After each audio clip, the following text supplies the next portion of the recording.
ప్రేమిస్తావా? అయితే నాకు విల్లా కొని. పెళ్ళంటావా? 5 కేజీల బంగారం కొని. ఇవి 2 కొనిచ్చిన తర్వాత నువ్వెవరో నేనెవరో అంటుంది అశ్షూర్ రెడ్డి.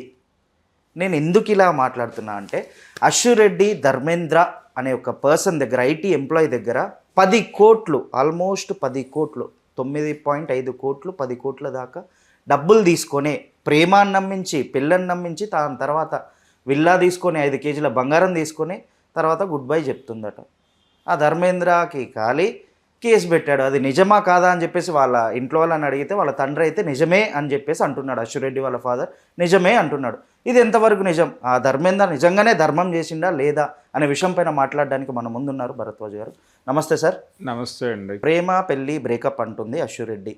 ప్రేమకి పెళ్ళికి 10 కోట్లు, ఆమెను పెళ్లి చేసుకోవాలంటే 10 కోట్లు ఇవ్వాలని డిమాండ్ చేసి. 10 కోట్లు అనేది కాదండి, అంటే అతను ఎన్ఆర్ఐ, ఇక్కడ ఈ దేశంలో కాదు అతను ఉండేది. ఆ వైవి ధర్మేంద్ర అనేటువంటి వ్యక్తి విదేశీయుడు. ఆయన ఈ దేశానికి వచ్చినప్పుడు ఆయన తండ్రి గారు కేసు పెట్టాడు. ఆయన కాదు కేసు పెట్టింది, ఓకే, ఆయన తండ్రి గారు సత్యనారాయణ గారు కేసు పెట్టాడు. మా అబ్బాయి మోసానికి గురయ్యాడు అని.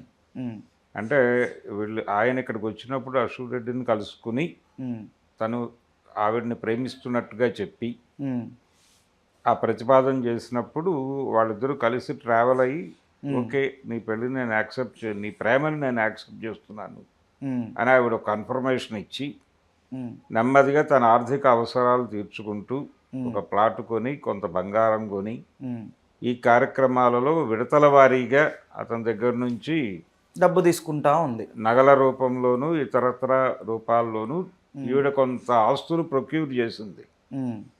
ఈ ప్రాపర్టీ ప్రొక్యూర్మెంట్ ప్రోగ్రామ్ వాళ్ళు క్యాలిక్యులేట్ చేస్తే వాళ్ళకు వచ్చినటువంటి ఫిగరు 9.5 crore అని. 9.5 CR. సో ఆ డబ్బులకి మేము మోసపోయాం. అంటే పెళ్ళికి వాళ్ళ కుటుంబం కూడా ఓకే చెప్పింది, కానీ తర్వాత ముఖం చాటేస్తున్నారు అనేది ఈయన ఆరోపణ. అంటే ఇప్పుడు పెళ్లి చేసుకుంటే ఈ కేసు ఉండదా అనేది ఒక డౌట్. కానీ రోడ్డు మీదకి వచ్చేసింది విషయం. ఆవిడేమో నేను గుళ్ళు గోపురాలు తిరుగుతున్నాను అని ఆ తరహా ఫోటోలు ఆధ్యాత్మిక ప్రయాణంలో ఉన్నట్టుగా కొన్ని ఫొటోస్ ఆవిడ సోషల్ మీడియాలో డంప్ చేస్తున్నారు. స్పిరిచువల్ పాత్ ఫొటోస్ పెడుతున్నారు. ఈ పెడుతున్నటువంటి క్రమంలో తన మీద సోషల్ మీడియాలో జరుగుతున్నటువంటి ప్రచారం దుష్ప్రచారంగా భావించి లీగల్గా నేను ప్రొసీడ్ కావాల్సి ఉంటుంది, దయచేసి ఇలాంటి వార్తలు మీరు ప్రపంచం ముందు సర్క్యులేట్ చేయకండి అని ఒక వార్నింగ్ కూడా ఇచ్చేసింది ఆవిడ. అయితే ఇదే సమయంలో ఆవిడ తండ్రి గారు హుటాహుటిన వైజాగ్ నుంచి హైదరాబాద్ రావటము, ఇక్కడ న్యాయ నిపుణులతో సంప్రదింపులు జరపటము. అంటే సిసిఎస్లో ఆల్రెడీ కేసు ఫైల్ అయి ఉంది. కేసు ఫైల్ అయిన తర్వాత వాళ్ళు చొరవ చూపి వెళ్ళి అరెస్ట్ చేస్తే ఏమిటి పరిస్థితి?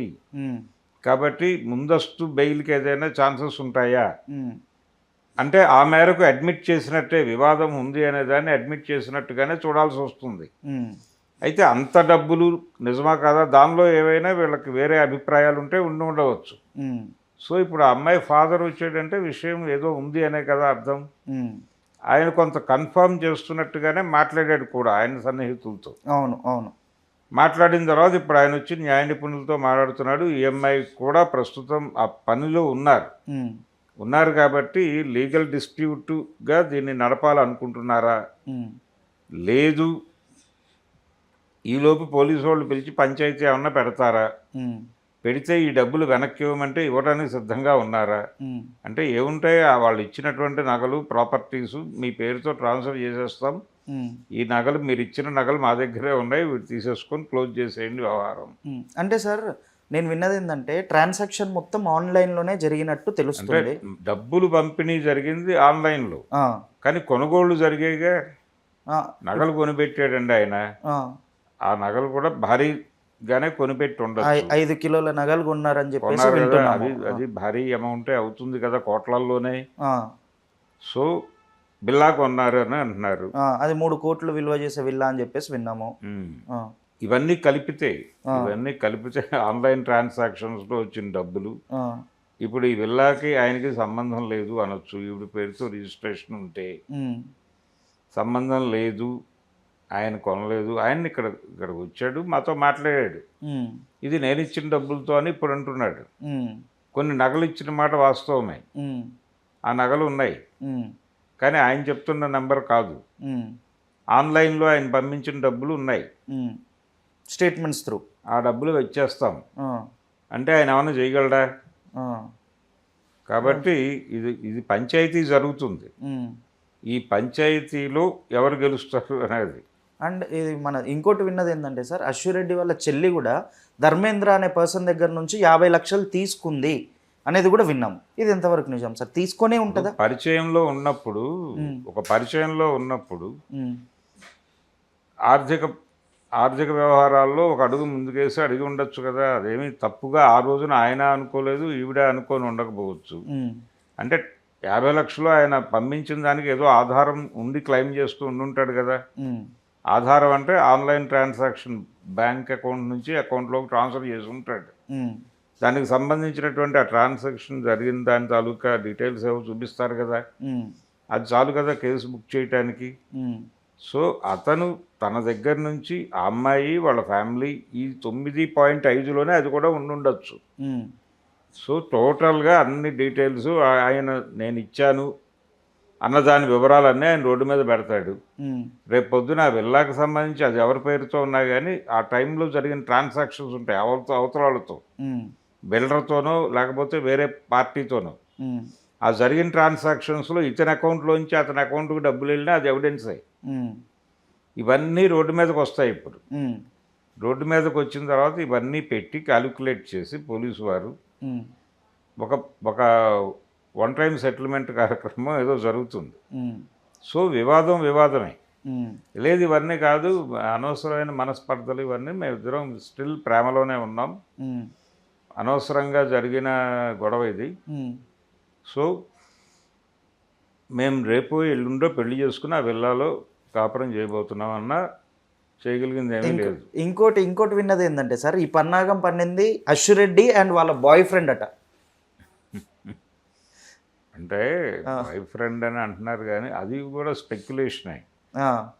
ఇప్పుడు ఆవిడ రకరకాల ప్రయాణాలు ఉన్నాయి, ఆవిడకి యాంకర్గా ప్రయాణం ఉంది, ఓ బిగ్ బాస్ ఫేమ్ ఉంది. బిగ్ బాస్ అనేది అది మామూలు సాధారణమైన వ్యవహారమే. ఆర్జీవితో పెద్ద ఇంటర్వ్యూ ఫేమ్ ఉంది ఆమెకి. ఉన్నాయి, ఉన్నప్పటికీ కూడా ఆవిడ ప్రయాణం ఒక పద్ధతిలో నడిచింది. ఆ ప్రయాణంలో పరిచయాలు ఉండుంటాయి. ఆ పరిచయాల్లో నుంచి ఒక పరిచయాన్ని తీసుకొచ్చి గ్లోరిఫై చేసి బాయ్ ఫ్రెండ్ అంటున్నారు. ఆ బాయ్ ఫ్రెండ్ అంతకు ముందు ఉండొచ్చు, తర్వాత ట్రావెల్ అయి ఉండొచ్చు. ఈ ప్రయాణంలో కూడా అతని పాత్ర ఉంటే ఉండవచ్చు. 9.5 కోట్లలో ఇతనికి కూడా ఒక 5 కోట్లు ఇచ్చి ఉండొచ్చు, చెప్పలేము, గ్యారంటీలు లేవు.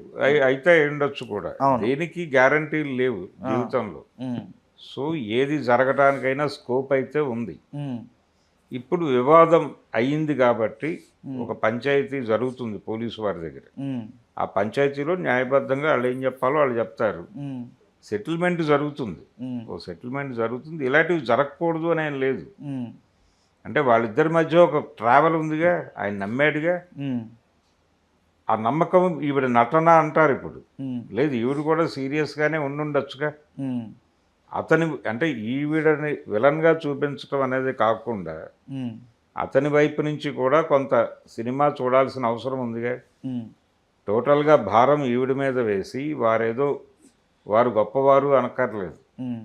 అంటే ఈవిడకి న్యూస్ కన్జంప్షన్ ఎక్కువ ఉంది. ఈవిడ పేరు పెట్టడం వల్ల వార్తకు వాల్యూ వస్తుంది అన్ని విధాలుగా. పోలీసుల దగ్గర కూడా దానికి వాల్యూ ఎక్కడ వస్తుంది? ఒక ఇన్నోసెంట్ గర్ల్ ఇలా చేసింది అంటే వేరు. ఈ అమ్మాయి ఎంతో కొంత సెలబ్రిటీ, ఆ సెలబ్రిటీ అనే అమ్మాయి నన్ను మోసం చేసింది అనే దాని తాలూకా ఇంపాక్ట్ వేరుగా ఉంటుంది. సో ఆ ఇంపాక్ట్ క్రియేట్ చేశాడు అతను. అతనికి ఆ ఊహ ఉంది, ఆ వ్యవహారం ఉంది కాబట్టి ఆయన ఏదో శుద్ధపూస అనుకోనక్కర్లేదు. వీళ్ళిద్దరూ కలిసి జరిపిన ప్రయాణము, ఒకళ్ళ మీద ఒకళ్ళు కల్పించుకున్న నమ్మకాలు, ఆ నమ్మకాలు వమ్ము కావడానికి దారితీసిన పరిస్థితులు, ఈ కేసులు పెట్టుకునేదాకా వచ్చిన సందర్భం, ఈ మధ్యలో వాళ్ళ మధ్య ఉన్న సంభాషణలు జరిగాయా బ్రేకప్ అనుకున్నారా, ఇవన్నీ కూడా పరిశీలనలోకి తీసుకొచ్చి అప్పుడు ఈ కేసుని ముగించాల్సి ఉంటుంది పోలీసు వారు. ఆల్రెడీ క్రైమ్ అక్కడ రిజిస్టర్ అయిపోయింది కాబట్టి ఇప్పుడు కొత్తగా బయట మీడియా ట్రయల్స్ అక్కర్లేదు. వారు నేరుగా కూర్చోబెట్టి సెటిల్మెంట్ చేస్తారు. అక్కడ సెటిల్ అయిపోయిన తర్వాత అలాగూ రోడ్డు మీదకి వచ్చి మాట్లాడతారు.